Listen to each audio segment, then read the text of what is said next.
तो यहाँ पे बात ये है कि छोटे बच्चे जो होते हैं वो दो क्वेश्चन बहुत करते हैं। ठीक, पहला क्वेश्चन ये पूछते हैं कि दीपावली हम मनाते क्यों हैं। तो उन्हें बताया जाता है कि दीपावली के ही दिन त्रेता युग में श्री राम जी 14 साल का वनवास काटकर अयोध्या वापस आए थे। तो अयोध्या के लोगों ने उनका स्वागत दीप जलाकर किया था। तो उसी प्रथा को हर साल आगे बढ़ाते हुए हम क्या आज तक दिवाली मनाते हुए आए हैं। तो वो फिर एक क्वेश्चन और करते हैं कि अगर राम जी वापस आए थे तो राम जी और सीता जी की पूजा नहीं होती है, पूजा होती है लक्ष्मी जी और गणेश जी की।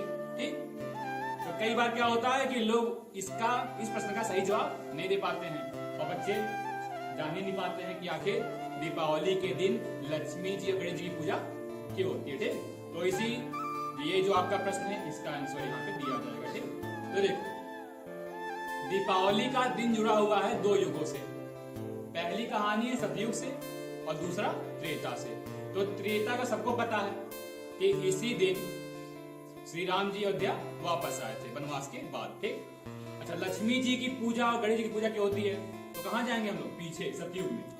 आपको पता है सतयुग में हुआ था समुद्र मंथन, और समुद्र मंथन से कौन निकला, लक्ष्मी जी। लक्ष्मी जी का विवाह हुआ विष्णु जी से और विष्णु जी ने उन्हें संसार की धन और ऐश्वर्य की देवी बना दिया। ठीक है, अब लक्ष्मी का काम क्या हो गया, धन बांटना। तो लक्ष्मी जी के सबसे बड़े भक्त थे यक्षराज कुबेर। ठीक है, तो कुबेर जी को उन्होंने अपना कोषाध्यक्ष नियुक्त किया कि आप ही हमारे भक्तों को धन बांटेंगे। ठीक, अब हुआ ये कि कुबेर जी ने धन बांटना कम कर दिया, तो जो माता के भक्त थे उनको कृपा नहीं मिल पाती थी, उनको ज्यादा पैसा मिल ही ना पाए। कुबेर जी पूरा पैसा दबा के रख लिए, बहुत मतलब कंजूस हो गए, बहुत कम देते थे। अच्छा माता बहुत परेशान थी कि जो मेरे बच्चे हैं उनको पैसा नहीं मिल पा रहा है। विष्णु जी से बताई तो विष्णु जी ने कहा कि आप कुछ ऐसा क्यों नहीं करती हैं कि कुबेर जी को हटा दीजिए, किसी और बना दीजिए।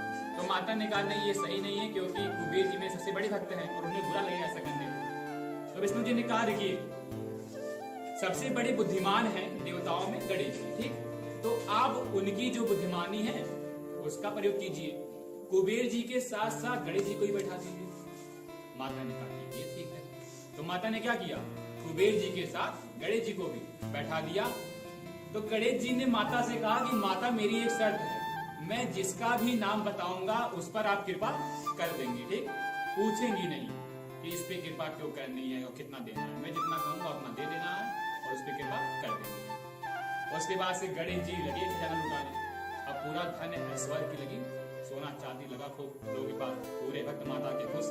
अब कुबेर जी देखे तो कुबेर जी को भी अपनी गलती का एहसास हो गया।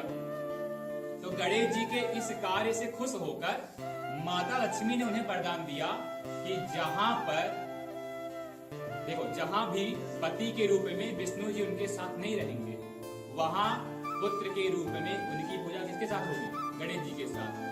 और देखिए शरद पूर्णिमा से लेके कार्तिक अमावस्या तक, मतलब दिवाली के दिन तक माता लक्ष्मी को आना होता है भ्रमण करने पृथ्वी लोक पर। लेकिन इस समय भगवान विष्णु कहाँ होते हैं, योग निद्रा में, और वो उठते हैं कार्तिक अमावस्या के 11 दिन बाद देव उठनी एकादशी को।